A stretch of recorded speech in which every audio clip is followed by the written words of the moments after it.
Évangile de Jésus-Christ selon saint Matthieu.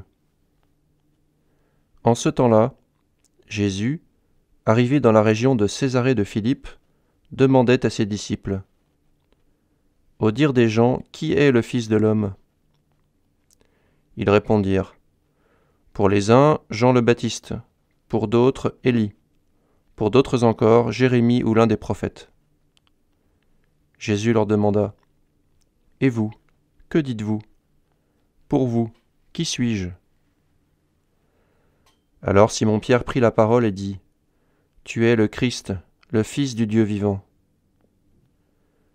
Prenant la parole à son tour, Jésus lui dit : « Heureux es-tu, Simon, fils de Jonas. Ce n'est pas la chair et le sang qui t'ont révélé cela, mais mon Père qui est aux cieux. Et moi, je te le déclare, tu es Pierre, et sur cette pierre je bâtirai mon Église. Et la puissance de la mort ne l'emportera pas sur elle. Je te donnerai les clés du royaume des cieux. Tout ce que tu auras lié sur la terre sera lié dans les cieux, et tout ce que tu auras délié sur la terre sera délié dans les cieux. » Alors il ordonna aux disciples de ne dire à personne que c'était lui le Christ. À partir de ce moment, Jésus commença à montrer à ses disciples qu'il lui fallait partir pour Jérusalem, souffrir beaucoup de la part des anciens, des grands prêtres et des scribes, être tué, et le troisième jour ressuscité.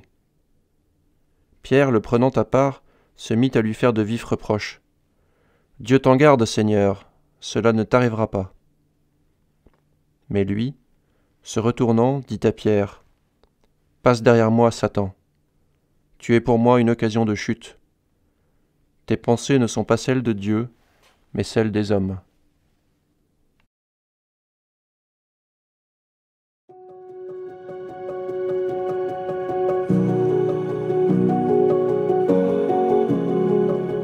Avant-hier déjà, nous avons vu Pierre se distinguer du groupe des 12 apôtres.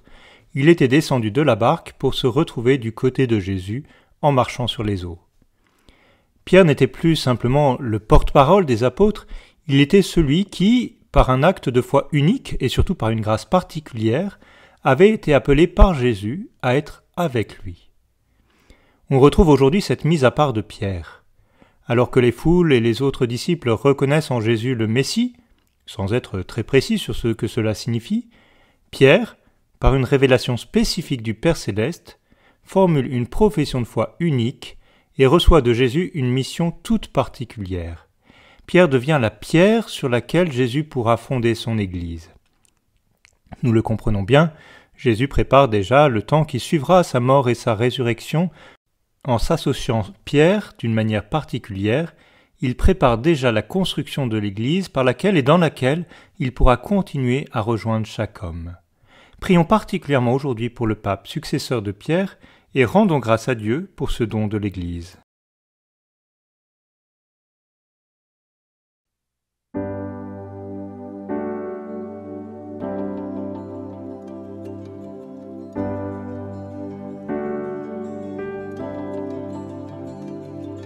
Conduis-moi dans tes chemins, toi le berger de ma vie. Je ne manquerai de rien, car ton amour me conduit. Dans la vallée de la mort, tu demeures auprès de moi. Toute ma vie t'appartient, car mon espoir est en toi. Alléluia.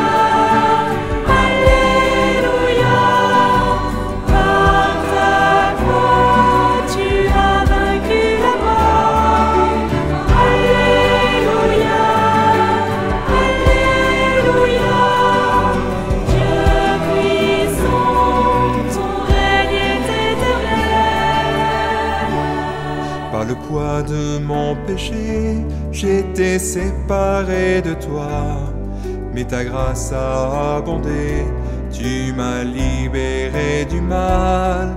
Que la joie de ton salut renouvelle mon esprit, ta lumière est apparue, elle a dissipé la nuit. Alléluia.